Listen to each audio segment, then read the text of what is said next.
On conclut ce magazine par la découverte d'un nouvel ouvrage. Son titre, Accord, à cœur. Son auteur, Daniel Lassalle, une bigourdane. Elle signe 17 portraits où chacun des protagonistes évoque le vécu de sa pratique du haut niveau.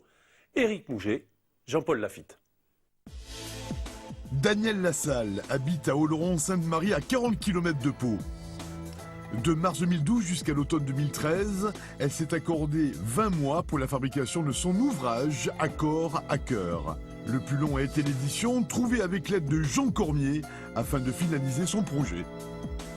Je suis une Lourdaise, voilà, une Oloronnaise d'adoption. Donc je suis formatrice, consultante, donc intéressée par les questions pédagogiques de transmission des savoirs et des connaissances, ce qui explique peut-être un peu le livre. Voilà, et j'ai 2 enfants, okay. 2 beaux enfants. 2 beaux enfants, précisé. Voilà. Donc 2 beaux enfants et un beau livre qui est là.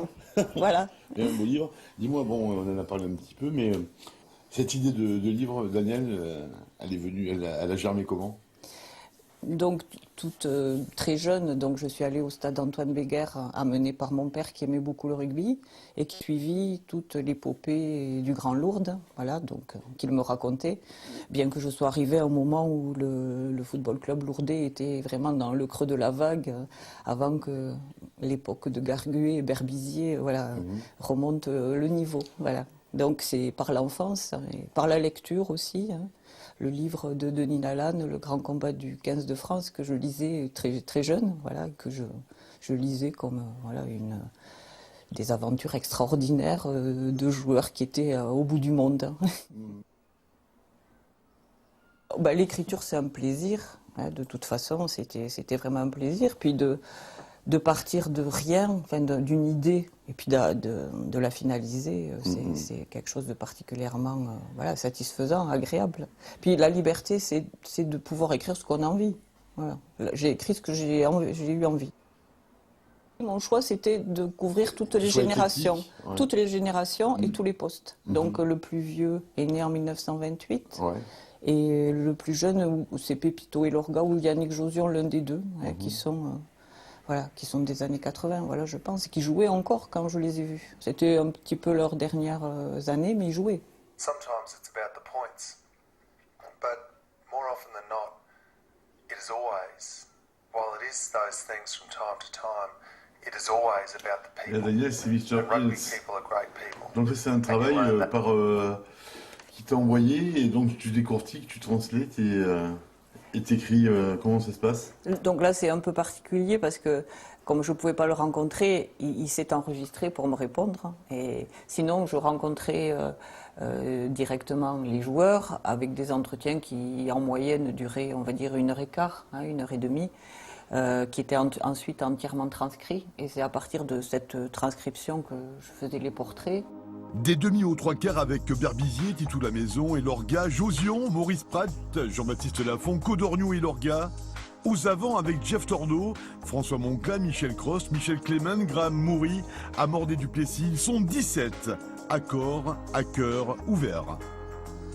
Ce livre, il peut être lu aussi par des gens qui ne connaissent pas le rugby.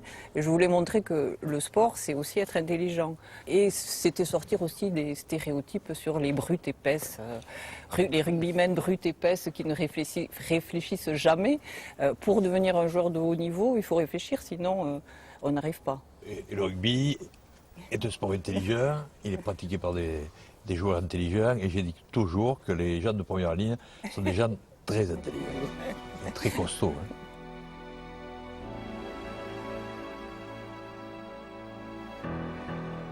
Je rappelle que c'est comme un chapitre, un moment précis, elle nous a ciblé sur quelque chose qui t'a marqué. Donc ça aurait pu être une autre sur la famille, sur la transmission. Non, déjà je la remercie d'avoir retransmis ce que je ressentais. Voilà. C'est déjà l'essentiel pour un journaliste ou un écrivain. Si c'est pour mettre sa réponse à lui, c'est déjà moins intéressant. C'est l'angle de vue, Daniel, par ce livre, elle a été chercher un peu des histoires de vie un peu. C'est des prises momentanées, prises sur l'entretien qui dure une heure de temps. Donc c'est pas non plus tout ce qu'on a dans la tête par rapport au rugby. C'est des questions auxquelles on n'a pas l'habitude de répondre non plus, parce que c'est une entrée anthropologique qui est... Mais ça mène, je crois, quelque chose de frais et c'est bien. Ah mais elle a été au fond un peu parce que vous laisse parler quand même, hein, elle laisse parler, puis ça enregistre, puis vous savez, et puis après, elle a sorti la substantifique moelle et je crois que voilà, on lui a donné ce qu'on a pu, mais quand même elle a appris beaucoup.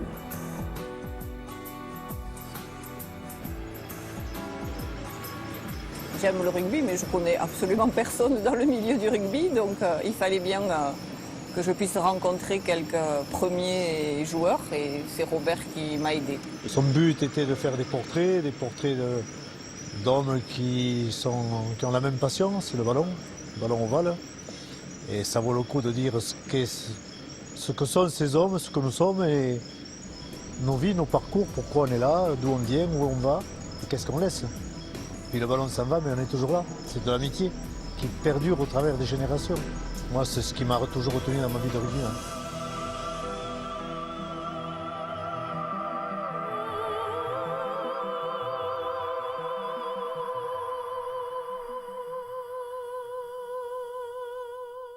Un ouvrage que vous trouverez sans doute dans toutes les bonnes librairies et qui apporte un regard différent sur quelques grands noms du rugby. Voilà, c'est la fin de ce magazine. Vous n'oubliez